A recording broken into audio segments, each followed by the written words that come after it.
On the Andy Moore Automotive Group hotline, he called it a year ago. You got to give him full credit. And since we had him on this show, the guy has taken off at the worldwide leader. On the Andy Moore Automotive Group hotline, former NFL quarterback, former Colts quarterback, ESPN NFL analyst, Dan Orlovsky joins us. I've been giving you a ton of credit because about this time, or maybe even before this time last year, you were on board with the return of Luck and this team being a hell of a lot better than what people thought, including myself. And, man, you pegged it a year ago. You really did. Yeah. Well, sir, take the wins when you can get them because, in our world, you say some things and people will often remind you as much as they can if and when you're wrong. So I will take a win for sure. Appreciate it. All right. So coming off of last year, 10 wins, surprises a lot of people, maybe not you, but really everybody else. You lose in the divisional round in Kansas City, but make moves to bolster the roster. Nothing really major, but really nice moves from Chris Ballard.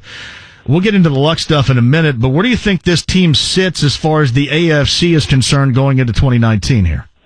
Yeah, absolutely. On the short list for teams that you expect to contend to be in the AFC Championship game. If there's a grouping, the unique thing about the NFL this year is there's one division that you can point to that doesn't have two legitimate division winners, at least teams that you would contend to be division winners, and then teams that you expect to be really good in the playoffs, and that's the AFC East. Every other division is really, really good. The Colts obviously hit their stride last year, and I would argue had one of the better drafts this past season. Rock Ya-Sin is such a good draft pick, and a lot of people don't know enough about him, but he was probably the second best corner in college football last year. So they are a loaded team that is at its best at the most important parts of football team, which is your offensive line and or your defensive line. And obviously the quarterback. So added some good pieces, but they are on the short list to be expected to be in the AFC title game. All right, before we get to some of the other pieces, too, because I do want to get your thoughts on how you expect them as a rookie to use Paris Campbell, because that's something we've been discussing for the last week or so. What are your thoughts on Andrew Luck and not practicing, not being ready as of right now with that calf strain that has dogged him basically for the past 3 months? Yeah, I mean, I have zero concern on it. I don't even have 5% concern. It's a zero for me. I mean, if anything that we've seen is Andrew is very aware of his own body. The Colts staff is very aware of letting him control that and listening to him. We've done such a good job as a sports culture of understanding injuries nowadays, and we saw the benefit of them being incredibly patient last year with the shoulder, and we saw the unfortunate turn, and I know Frank has referenced Kevin Durant, but we saw the unfortunate turn. And if Andrew Luck was out at practice yesterday or today and was 7 of 9 and 7 on 7 and 6 of 8 in team drills, no one would care. And so there is a long time till he has to play a football game. And the worst thing that they can do, just like the shoulder last year, is to go rush out there and all of a sudden because calves are unique. Like calves, you stretch it or you push it, and it could be a 4-week thing. So I understand their caution, and I don't expect to see him on the field for another week or so. That's just my guess because there's no need for it. He is the Dan Orlovsky of ESPN. He's on the Andy Moore Automotive Group hotline. So let's just say everything plays out as both you and I agree will as far as Luck and his health is concerned. What type of season are you expecting a year from, obviously, 2 years ago, missed the entire year, bounced back last year. What about this year for number 12 in a Colts uniform? Yeah, huge. The unique thing is I would imagine everybody expects Andrew to have a huge regular season. It's interesting, though, because I would argue that his season really starts in January. Because, again, I expect this team to be very good. I expect Andrew to be very good. They're to score a ton of points. But the question looms and hangs over the head of, okay, we get to the playoffs. Now what do you do? And it's a unique situation correlation-wise because I would argue that Tua Tagovailoa, who's the quarterback at the University of Alabama, is in a very similar situation. No one cares what you're going to do in the regular season. We expect you to play really good. But when you get to the postseason, now it's time for you to play at that really special level, which we've seen him have the ability to do.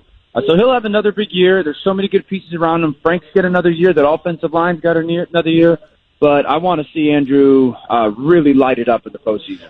So Dan Orlovsky with us. I mentioned this a moment ago, too, because you talked about Rak Yassin. Paris Campbell was also selected in the spring draft. And, we talk about, him starting in the slot, but maybe moving him around, working him around. How do you think, as a rookie, how big of a threat do you expect him to be with this Colts offense? Big time. Because Paris Campbell here's the thing that sometimes we group football players, and we do it a lot with receivers into certain areas. Paris Campbell can run routes. He's got the athleticism and the suddenness and the speed, and he understands how to use his body to lean on defenders, but he can run routes. You can place those guys anywhere over the field. Like, I would say, Paris Campbell to me is a better route running Ted Ginn. And I'm talking Ted Ginn that came into his own and became a good receiver in the NFL. Doesn't have the drops. Like I said, long, lean, incredibly explosive, vertical speed, but can run routes, and that is a big deal. And so I look at him as the guy that is going to be opposite the Ghost and, have a really big impact on this football team. I also think that they've got some other players like Kane, who I was high on last year, is back and healthy. So Paris Campbell is a guy that, there's a lot of good young receivers that were drafted this year. He's obviously in an incredibly beneficial situation because the head coach and the quarterback, he could have easily 50, 60 catches this year, average 15 yards a catch, something like that. Devin Funchess in Carolina had a good year 2 years ago and then a down year this past year. He signed a one-year deal, kind of betting on himself in an offense where he expects to get a great deal of an opportunity. With the depth at tight end and what the Colts have in a rookie and what they have in T.Y. Hilton, where does Funchess fit in your opinion, for this team? He fits right in the conversation with the people that are going to be at the top of the game plan. Andrew is notorious for being able to. He's like Drew Brees. He likes the big body guys because he can place the ball wherever he wants to. Funchess is a big body guy, and don't forget that offense last year in Carolina was really hindered by the Cam Newton shoulder injury, and so everybody in that offense played worse, other than Christian McCaffrey, because they could not throw the ball past 10 yards for 9 games. So Funchess is a guy that is the big body receiver that you're going to Frank can use him in so many different ways. He doesn't have to use him like a tight end. He also doesn't have to use him like a receiver. He can use him strategically because they've got the Ebron of the Doyles. He can use him strategically to get the matchups off of size. Funchess will have a big impact. I don't see him having like the catch numbers that Paris Campbell that I expect to have, but Funchess can be a matchup problem that could be very specific for this team. Dan Orlovsky of ESPN, the former NFL quarterback, kind enough to join us on the Andy Moore Automotive Group hotline. You pegged Eric Ebron and his resurrection a year ago, too, with the touchdowns. I think we all can come to the conclusion, Dan, that he needs to improve just, your normal kind of catches. But where do you see him going from the type of season he had for the first time in a Colts uniform last year? It's kind of an easy thing for me to say, but he's more important this year than he was last year, because the hardest thing for an NFL player to do is handle success. And this was the first year Eric ever had success. That was expected of him. And so is he ready to handle that success? Because when he came to Indy last year, he had just a ton of doubt. And obviously everyone can use that for motivation and focus and whatnot, but everyone's now started to praise Eric. And if Eric can replicate what he did last year, even replicate it, that will have such profound impact on this offense because, like I said, his ability to handle now maybe a little bit more attention, handle some praise will be really big. I don't expect Eric to be somebody he's not. Eric is a big player. Did a really nice job down the seams and pushing the ball vertical for this offense, but also making, something out of the short stuff. I'd expect more of that. But I want to see him do it for a second year in a row because that's really hard to do in the NFL. Well, you bring up something good, too, because since you know him and you've worked with him in the past, I did want to ask you this. He had a great deal of success last year, and he's been kind of social media outspoken on, the non-believers in him this year and what he expects from himself to do even better in the touchdown category than he did a year ago. How do you think he responds if things are going great, yet his numbers are not where they were a year ago? How does he respond, in your opinion? Well, hopefully Eric's more mature than he was, 5 years ago, 6 years ago when I had my first interaction. He wasn't immature, but hopefully he's matured in understanding that they'll come in bunches. Like they came in bunches for many people on that offense last year.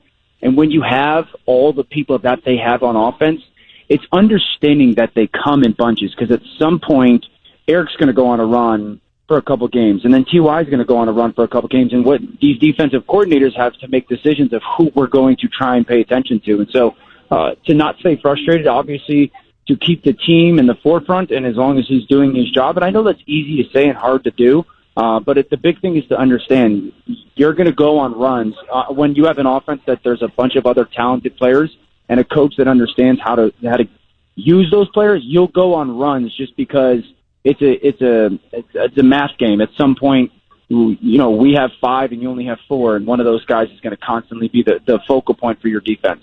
And again, you bring up another great point about him is he still has that chip on his shoulder, and I'm glad because he hasn't lost that yet. You just don't know if things are great here and the team is winning yet, Mo Alley Cox or Jack Doyle being back, or maybe kind of taking some things away, what that response might be, because he's mentioned, Dan, that he wants to be on the field more, therefore he needs to improve in his blocking, so he expects it. I just kind of curious what might happen if it's not altogether what it was a year ago production-wise for him. Surely. I would say this, that the great thing is, a lot of people get caught up in the buzzword culture nowadays, and obviously Frank has done a great job of establishing something that is really good there right now. But it's the players that really carry out the culture, and this is a team that has a culture and a leader in Luck, and has the veteran guy like a Houston now that's in there, has the T.Y., has the Doyle, has people that are very much so understanding of how important the team is. And so I don't have a necessarily high level of concern or any concern at all about that with Eric, because they've got such a good top to bottom general manager, head coach, and leadership on that team that's really hard to just have one guy standing out there being so consumed by that when you're playing good. And I expect Eric to play well, but when you're playing good as a team, if your culture's healthy, you don't really have to deal with that much. It's Dan Orlovsky of ESPN with us. How do you think Nick Foles is going to fit in? Is he going to be the type of quarterback savior in Jacksonville that a lot of their fans expect after the most disappointing season in the NFL from the Jaguars clearly a year ago? No, and I love Nick Foles. Obviously, is the last 2 years have been special. But if you went to a bunch of random NFL fans, maybe like diehard fans, but random, and asked them, "Hey, give me 3 skilled players in the Jacksonville Jaguars," they'd be like, Leonard Fournette, okay, he's unreliable, and then maybe D.D. Westbrook, they don't have anybody to go throw the ball to. They are the opposite of the Indianapolis Colts or the Kansas City Chiefs or the Los Angeles Rams. Marquise Lee's coming off the massive knee injury. They don't have a tight end, so they've got question marks at the offensive line. So, Nick Foles was a guy that really was smart with the way he utilized the people around him, and he does not have that. I know the defense is great, and I expect them to play well, but they're vastly missing people in a game, in a time where offensive football is really important. He is missing people on the offensive end. Marcus Mariota in Tennessee. What do you think the type of season he's in store for? And then coinciding with that, how's this Titans team going to look? Yeah, Andy, listen, I always like to pride myself in trying to be the most prepared and smart person in the room.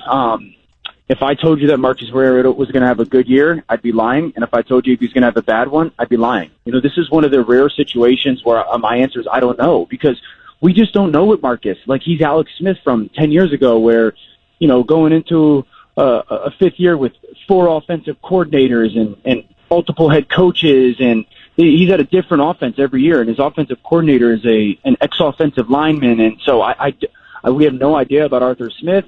We don't know about Marcus. Certainly hope that he can stay healthy. Now, the addition of A.J. Brown and Humphreys is huge. A.J. Brown is awesome. That they are a sneaky, potentially good team if Marcus stays healthy, and Arthur Brown's a great play caller, and obviously they're going to pound the rock. Saffold addition is massive. Their defensive line will be nasty. But we have no idea what Marcus Mariota is or is not, and anyone who says they are or anyone who says they do is lying. How's the turmoil in the front office, if at all, affect the team in Houston we're going to see this year? Yeah, it's wild, right? I mean, Houston was in such a prime position this year to strike with the free agency money that they had, and they didn't really do it. And now, they've got the same situation. There's no general manager. They made one addition to their offensive line. They've got a head coach that doesn't really understand how to keep his quarterback upright. So, there's if you're looking at a situation going, man, such a young, talented, superstar potential quarterback, but there's a lot of questionable things going on in Houston. And so that concerns me about Deshaun Watson. They'll play well. He'll play special. If Will Fuller is still healthy, that's a big deal. Cootie's obviously a big part of their offense moving forward inside, but I just don't know. I mean, if the offensive line is going to be any better, because they were terrible last year, and that just concerns me if Watson's going to be able to play 16 games remotely healthy. I'm going to look at a couple more teams of Dan Orlovsky around the AFC here. Kansas City. I mean, now we know, as of sitting here and conversing right now, Tyreek Hill and his situation. They ousted Bob Sutton, the defensive coordinator. They bring in Steve Spagnuolo. They got rid of some defensive key guys last year. They bring in some new guys, new system, offense basically the same. Are they going to be to the level expectation-wise that we saw last year? Yeah, they'll play really similarly. I mean, McCole Hardman, they drafted in the second round of Georgia, is going to be a really, really good addition. That offense will be as explosive and special and crazy and fun to watch and difficult to stop as they were last year. But I do have concerns about the defense. The corners are worse than they were. They're worse today than they were last year. Now, the addition of Honey Badger and the draft of Juan Thornhill out of Virginia is huge. But the pass rush that they had last year is worse today than it was last year. The defensive coordinator, Steve Spagnuolo, his last 4 years as a defensive coordinator, his teams have been 24th, 30th, 32nd, and a second. So he had one good year with the Giants when it comes to total defensive rankings. So it's not like I'm sitting here going, man, they got a guy who knows defense. His past four times hasn't been good. So I look at the defense that was really bad last year and can make the argument that they're at best laterally. It was a lateral move, and you can make the case that they're worse. So it's going to, the pressure will fall on Patrick Mahomes again. All right, and finally the Patriots. We just all expect them to be there. I mean, you mentioned earlier that the East is going to be pretty ridiculously bad. Other than them and no Gronkowski moving forward, we'd expect them to get back to the Super Bowl or at least challenge for it per usual under Bill Belichick and Tom Brady. Yeah, I'm not going to make the comment that they won't. I will say this, I expect, and I've said this over the past couple weeks. Sorry, I'm in the airport, Andy. I expect New England to be better this year than they were last year. Because if we're being honest, New England last year in the regular season was not a great football team. They were struggling to win in man-to-man coverage. Their defense was bottom 10 in the NFL. They weren't getting to the quarterback. And then they obviously transitioned, played different football, and played a lot better on defense, especially playing man coverage. But Chase Winovich will be a great addition to them. Their offense is going to pound the football. Isaiah Wynn comes back for them, who was a first rounder who did not play as an offensive lineman. I don't have any concerns about, the wide receiver question marks, and N'Keal Harry would be really good.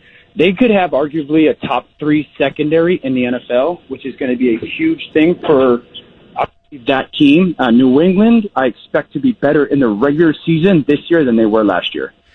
Dan Orlovsky, you can catch him on Get Up, a variety of ESPN shows. And again, we like to commonly take credit for some great takes here a year ago with here on the ride with JMV, obviously from Dan Orlovsky of ESPN, former quarterback here. You're doing a great job, man. Spectacular stuff. We love the breakdown, and whenever you get time, we'd love to have you back, and we'll see what happens here in Indy this season. Thanks a lot, Dan. I appreciate it.